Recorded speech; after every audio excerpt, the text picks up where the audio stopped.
Alrighty guys, we have the Taurus Gx2 versus the Taurus Gx4 carry or Gx4 series. This new Gx2 from Taurus comes in right around $240.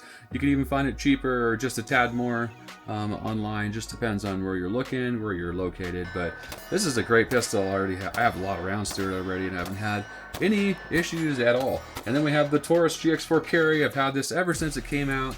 It's been super reliable. I have thousands of rounds through it, and it is excellent quality.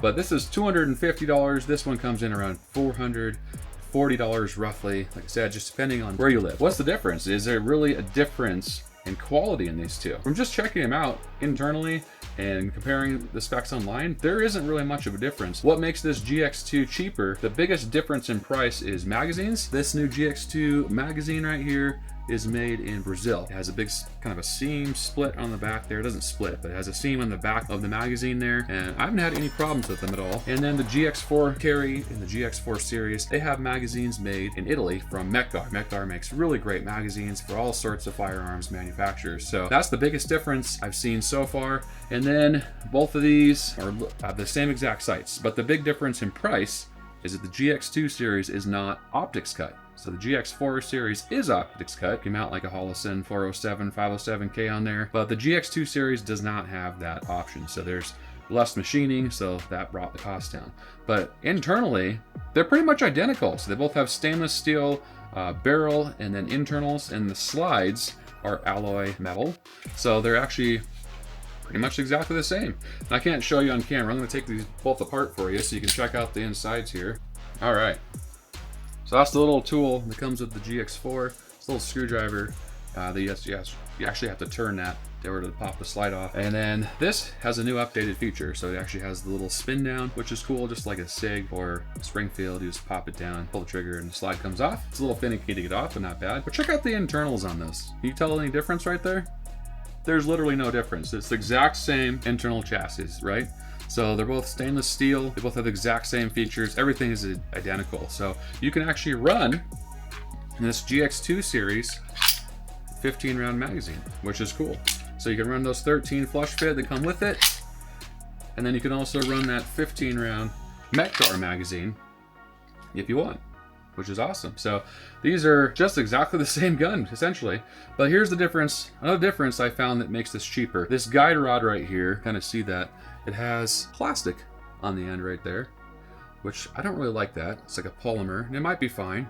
I just don't like that it's plastic. It does have a steel center, but that part's plastic. I don't know why they chose to do plastic, but on the GX4 series, you have metal right there, which makes a lot more sense in my mind. So maybe that's where they cut some more costs on, so it doesn't have optics cut, has a plastic end on that guide rod, and then their magazines are now made in Brazil. They're still giving you the same internals and the same trigger system. I'm gonna put these back on now so you can check them out again. Yeah, so here's that Mekgar magazine in the GX2 series there. Put this one back on too.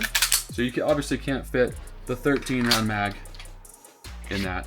It's just gonna fall out because it doesn't go up all the way. But you can fit the 15 round magazine in that GX2, which is cool. And I've shot several hundred rounds through this with no issues, and it'll lock back just fine. So it's the same design, magazine, internals are the same.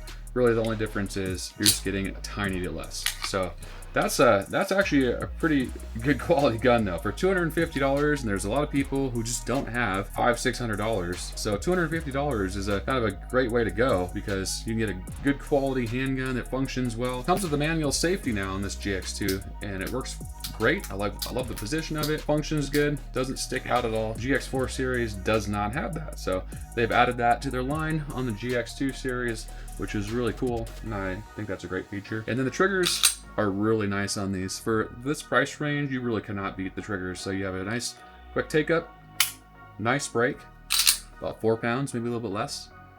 Reset is excellent. Yeah, and it's the exact same system. So feels exactly the same in both of these. Yeah, for the money, this is a really great quality gun, guys. This GX2 series from Taurus is just stellar. I think they did a really great job on it. There's more to add. You can always throw that in the comments. But yeah, really great pistol for the money. $250 versus $440. I've had no problems at all. I have getting close to 1,000 rounds now in this GX2. But thanks for watching this video. Hope that was helpful. Checking out these two, if you're comparing the GX4 series versus the GX2, there's not a lot of difference, honestly. You're just not getting that optics cut, getting cheaper magazines, possibly, and then the internal guide rod has that plastic end versus metal. That's literally it. They're basically the same exact pistol, and with different names on them. But guys, thanks for watching this video. As always, keep checking out my channel. Like and subscribe if you haven't already. Have a great day.